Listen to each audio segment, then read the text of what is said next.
for just a second. Specifically, I'm talking about CPVC.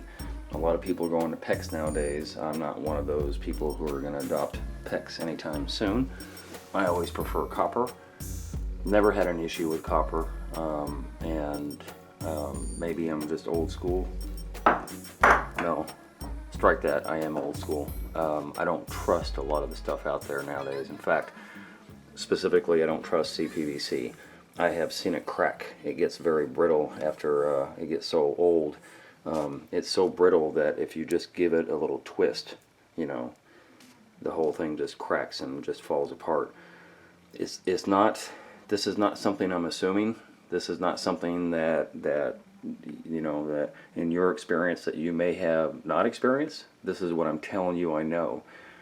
CPVC gets brittle and it cracks, and when it fails, you're in a lot of trouble. And I don't know why CPVC doesn't get the bad reputation that it deserves, because it really deserves a bad reputation that I don't ever like seeing it. So I have it a lot inside of the walls, and I have it inside of the floor, and there's nothing I can do about it except that I'm not going forward with putting CPVC with CPVC again. I do a transitional type of thing. So if you notice up here, this copper has some glue on it, and on the inside of there is some CPVC inside, and then they just put the CPVC glue, the yellow glue as it were, and they make the transition. I don't know if you can see it. They make the transition straight up through there. What is holding the CPVC that's inside of the copper? That's the bigger question. You know, will that fail? And even if that doesn't fail, at some point, if you ever have if you ever have a need to move this, or you know, treat it kind of roughly, you're in a lot of trouble. That doesn't happen with copper.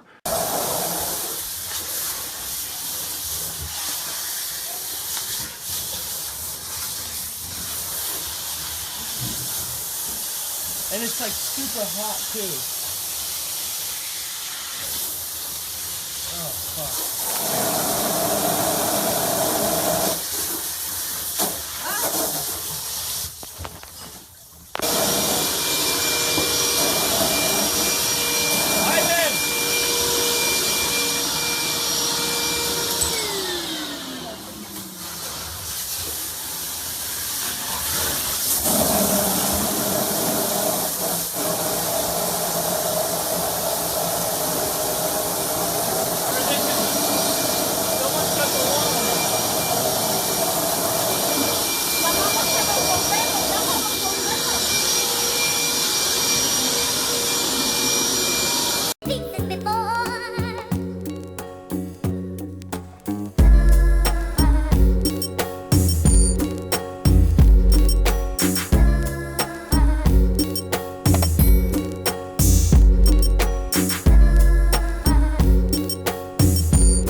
So the correct way to transition from CPVC to copper would be a couple of these things you can get at Home Depot. And so this is a 1/2 inch inside threaded adapter for your copper to go into eventually, and this is the adapter part. The male thread goes on inside of that.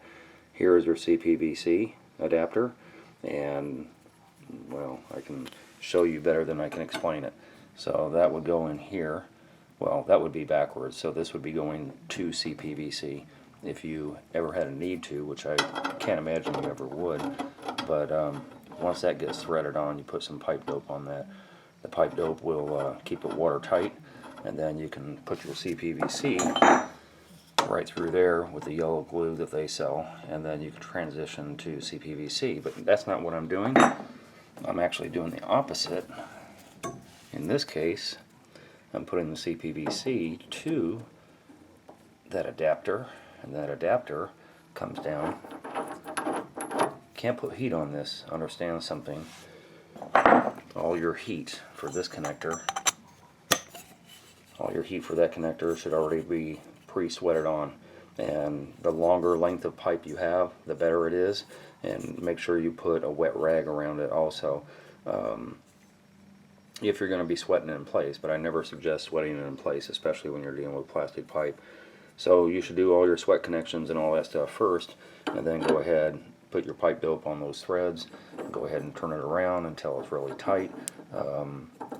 And don't twist this line, right? So you're going to have some channel locks here, and then you're going to be turning this. The channel locks you're keeping still so you don't twist anything up here. And that's the adaptation that you have going to copper, or as I just showed you accidentally, back-assward, which I would never advocate doing.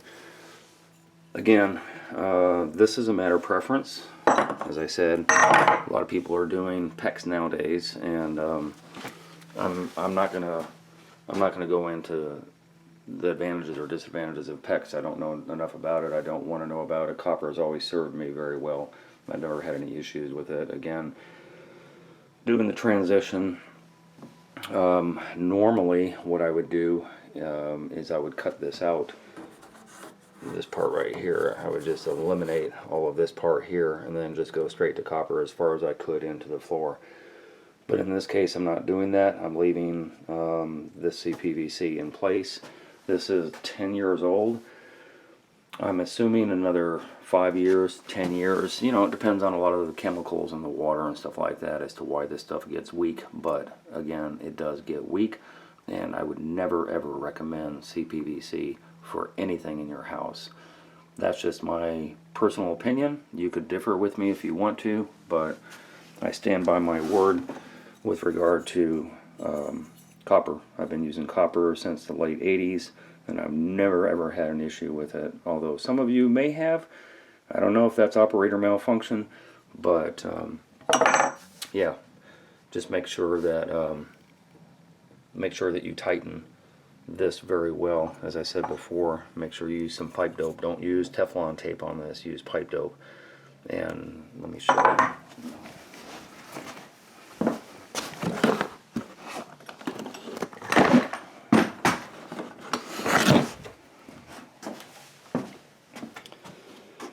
I keep on saying pipe dope.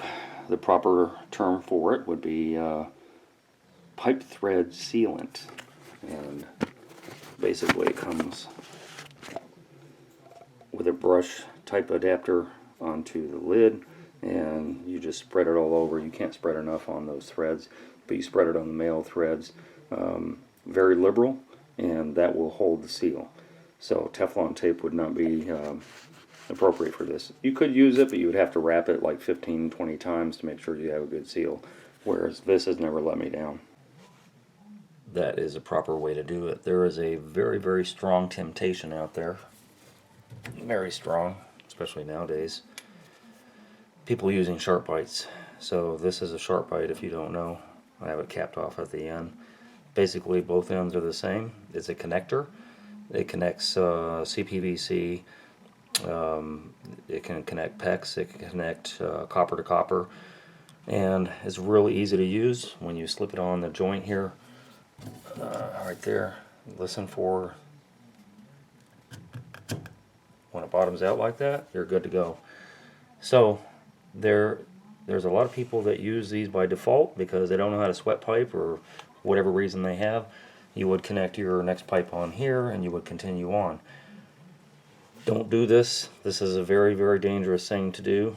Sharp bites are good in a pinch. I use them maybe once or twice in a year for specific reasons, for areas that I can get to. If you cannot get to it, if your area is encapsulated like this, sharp bites will fail. There are videos on sharp bites failing, and I would never ever advocate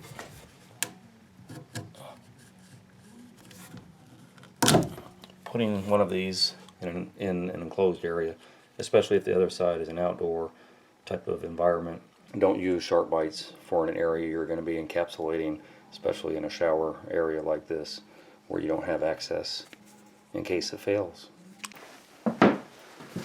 So the transition, as you see, has been made from the copper to the CPVC. This is charged, and same type of transition down here from copper to CPVC.